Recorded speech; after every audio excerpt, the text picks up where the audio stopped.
Brentford lost to Newcastle 5-1, and I mean, Pinnock, your first game back, that's poor. Way too many mistakes. I mean, whether it was the horrible back pass, whether it was the own goal, or the horrendous goal kick, you got to sort it out, lads. Brighton lost on the weekend and broke their unbeaten record this Premier League season.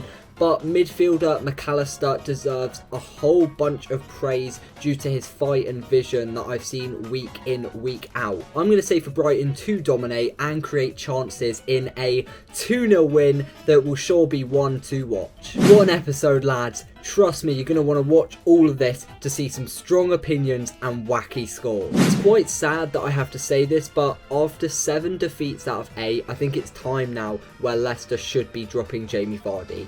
Hear me out. I mean, it is kind of crazy because this guy's been carrying the club for years and years. But right now, we've got to talk about the present, and the present is Patson Daka. 3 goals in 4 games is a great return, but Vardy, on the other hand, he's done absolutely nothing. My prediction is that probably all those Red Bulls he's been having every day are probably getting to his health. Palace got the better of Leeds in an entertaining matchup. I'd actually say Vieira's men are definite favourites coming into this, but I'm going to say a surprise. Why not?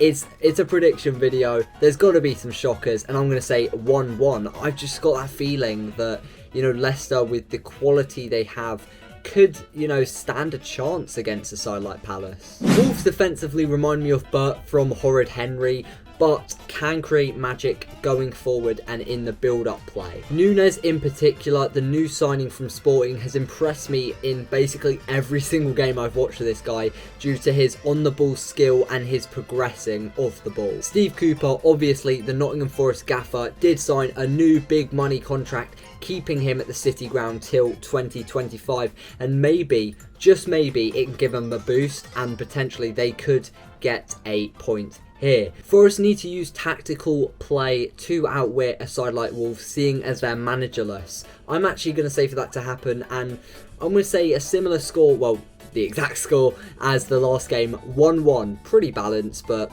boring, so yeah, I wouldn't watch it if I were you. 5 games unbeaten for O'Neill's side after getting the 3 points in a emphatic 2-1 win versus Leicester. They're playing like prime Real Madrid. I mean, what is going on here? It is quite cliche that I'm saying this, but I think they're just sheer togetherness just leads them to play so much better as a team, and I think that's what's getting them the points for me personally. The London side, obviously Fulham, lost to West Ham 3-1, but on paper, wait a minute, I was about to say on paper Fulham are better. Bournemouth are 8th right now, and Fulham are 9th. 2-1 to Fulham, thanks to a Palhinha banger. What a player. Trust me, I would have loved to have him at United. Last week, I scored a whopping 7 points, not counting the Villa versus Forest game, because I don't know the score at the time of recording. I did actually say for Chelsea to score 3 goals, which I think is quite good prediction, seeing as their number 9 issues. And we also can't forget that I went for the underdog opinion for the Hammers to beat Fulham.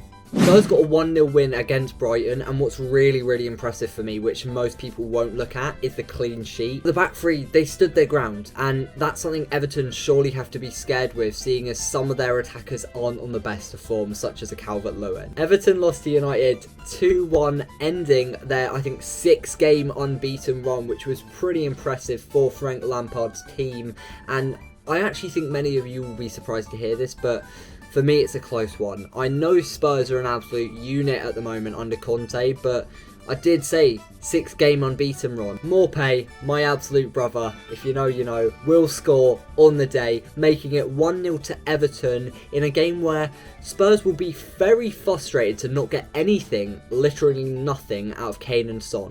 The Saints lost 4-0 to City and got absolutely schooled. They have to be marking so much better because the amount of space some of the City attackers were getting, such as Mahrez and Foden, was just crazy. It was absolutely shocking. There's one man I do love to talk about, and I will talk about him again, Scamacca. The boy is on fire. 6 goals already this season in 12 games. Makes me believe that he's finally settling in London, and he's doing it with his shooting boots on, so I've got to give him credit for that. At the moment, I really can't predict Southampton, so you know what? I've had enough. They might play well, or they might play crap. I don't know. 3-2, and I'm just going to say one word: entertaining. It was actually the first time since 2001 that Newcastle have scored more than 4 goals in back-to-back matches. So Eddie Howe, with this intense attacking system, is clearly punishing teams on the break, left, right and centre. United beat an informed Toffee side at, in my opinion, definitely the hardest ground to play. I think it's not even a conversation.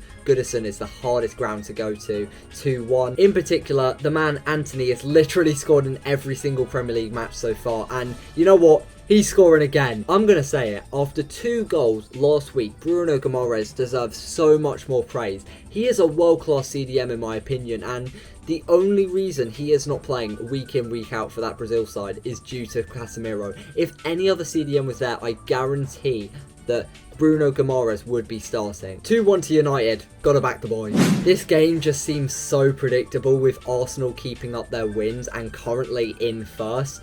I'll give credit to the Marsh product, I guess, but yeah, you've got no chance, Leeds. It's going to be 3-0 to Arsenal. Xhaka masterclass with 2 assists. You heard it first. I really don't need to say anything else, do I? Chelsea beat Wolves 3-0, and I have to give first play to Potter. I mean, he's settled in so quick and fixed Chelsea's goal-scoring issue that apparently they can't get points with the number 9. Villa have been decent at best recently under Gerrard, but will for sure show their weaknesses. Saying that, actually, I reckon in the middle of the park, they have some absolute units in the middle, such as McGinn, who hasn't had the best of seasons, but then again, you got to think he's the captain, and then likes of Jacob Ramsey as well. 2-1 to Chelsea. I'm loving Gallagher at the moment, so he will definitely bag, and what a player he is. Last game of the video, and probably the best game, hence why this week they are winning game of the week. Of course, it's Liverpool versus City. After reaching 20 goals this season, we need a cap for Erling Haaland. Hear me out. The rule system, he's only allowed to play in one half, and he's only allowed to score with his knees. City are monsters, being the first Prem team ever to score 4+ goals in 5 consecutive games. I mean, they're just breaking records left, right and centre. On the other half, Liverpool, they just lost to Arsenal 3-2, which was a good performance. They did show a little bit of fight, and in my opinion, I think there's one thing Liverpool should have learned from that. Firmino is super important for the team. He usually has off years. I don't know if you've realised, he was a bit like Lacazette for Arsenal. One year he's really crap, the next he's really, really good. And I think he definitely needs to start this game. I'm actually going to say, if he does, he's going to bag again. And, you know, he's not going to bag. I'm sorry. Liverpool have no chance. 2-0 to City. They're just a different team. They're just different. I'd just like to say, you know, it's really, really sad what's happened to Enoch Mwepu. Of course, he's had to retire due to cardiac arrest.